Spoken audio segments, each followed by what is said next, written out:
రోజుల కోర్సు పూర్తి చేస్తే చాలు 100% ప్లేస్మెంట్ సపోర్ట్ తో సాఫ్ట్వేర్ జాబ్ మీ సొంత. వెంటనే కోడ్ జ్ఞాన్ డెస్టినేషన్ ని సంప్రదించండి. నమస్తే, నేను విజయ్. సంచలనం కలిగించినటువంటి బాలీవుడ్ హీరో సైఫ్ అలీ ఖాన్ మీద అటాక్ చేసింది ఎవరు? బయటవారా?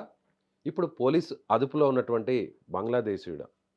ఇవన్నీ కాదు, దీని వెనక ఇంట్లో వారే ఉన్నారు. కరీనా కపూర్కి సంబంధం ఉందా?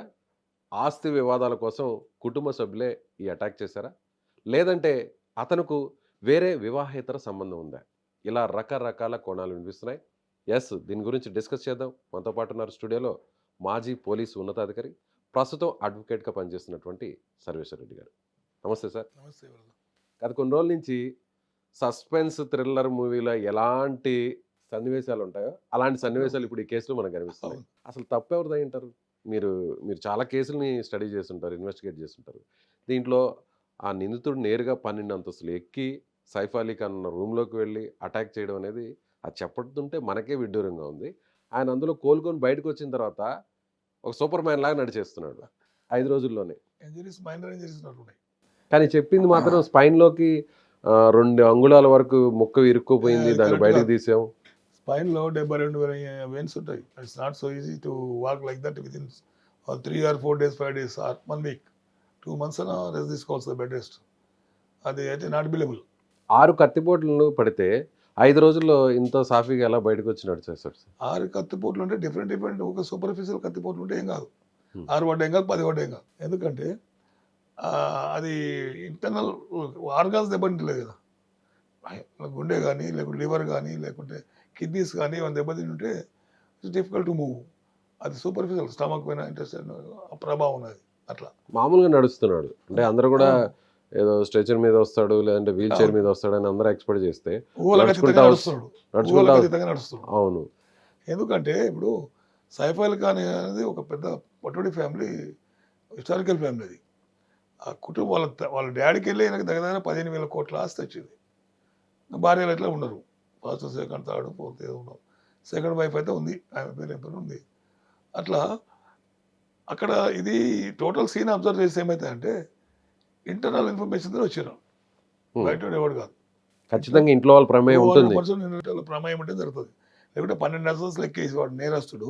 ఈయన ఏ అంతస్తు పడుకుంటే తెలియదు, ఎక్కడ ఉంటే తెలియదు, ఎట్లా స్ట్రేట్గా పోగలుగుతాడు? నెంబర్ 1 పాయింట్ అదొకటి. నెంబర్ 2 పాయింట్ ఏంది, అక్కడ 12 కార్లు ఉన్నాయి. ఆ రోజు కార్లలో ఒక కొడుకు లేడు, ఒకవేళ 12 మంది వెళ్ళిపోయాడు, డ్రైవర్ లేడు, ఎవరు లేడు, కార్ తీసుకెళ్తాడు.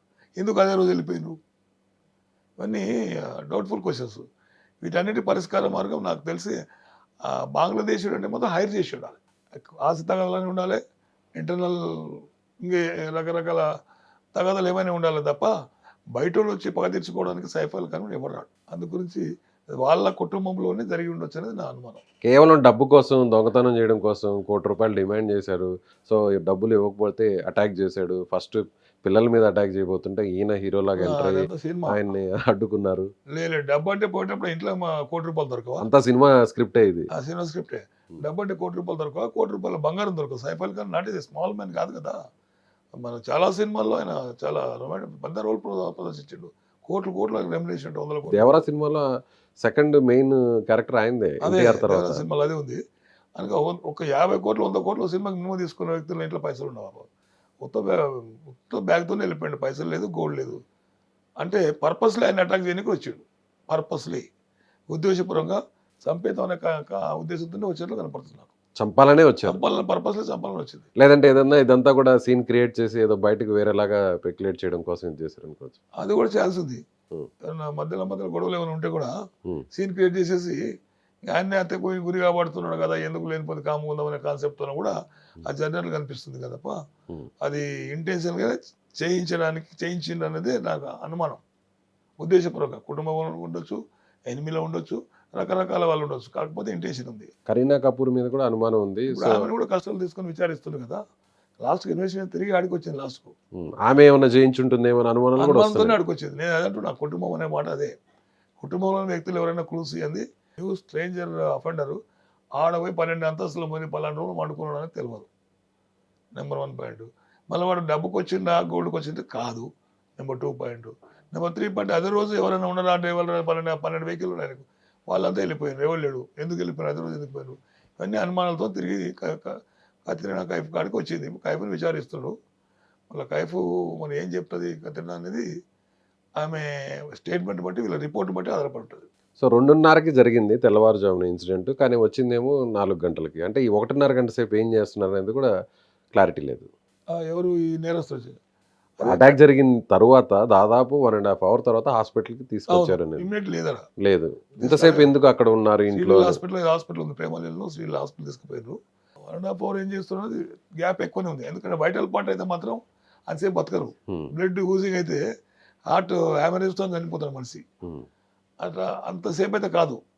అంటే ఇవన్నీ డౌట్లేవే. ఈ ప్రశ్నించే ఈ డౌట్స్ అని కూడా ఇంటర్నల్ క్రియేషన్ చేస్తే మాత్రం మీరు అన్నట్లు 1.5 అవర్ ఏం చేస్తున్నారు, స్టోరీలో నీకు ఏమన్నా సీన్ క్రియేట్ చేస్తున్నా అనేది 1.5 అవర్ టైం అయితే పట్టదు. ఇంట్రాగేషన్లు అన్ని బయటకు వస్తాయి, అన్నీ వస్తాయి.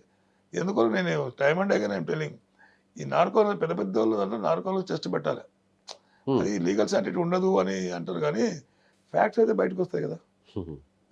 కానీ గ్యాంగ్స్టర్స్ అటాక్ చేశారు బాంబేలో, సెలబ్రిటీస్ మీద చేసే అటాక్స్ వెనకంతా కూడా గ్యాంగ్స్టర్స్ ఉంటారు అని అందరూ అనుకున్నారు.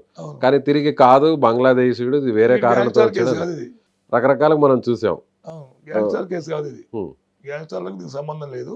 ఇది వెరైటీ కేసు. గ్యాంగ్స్టర్ పెడితే గన్ పెట్టి కొట్టిపోతున్నాడు, ఇవన్నీ పెట్టుకున్నాడు, లేపేయాలనుకుంటే వెంటనే వెళ్ళిపోతాడు.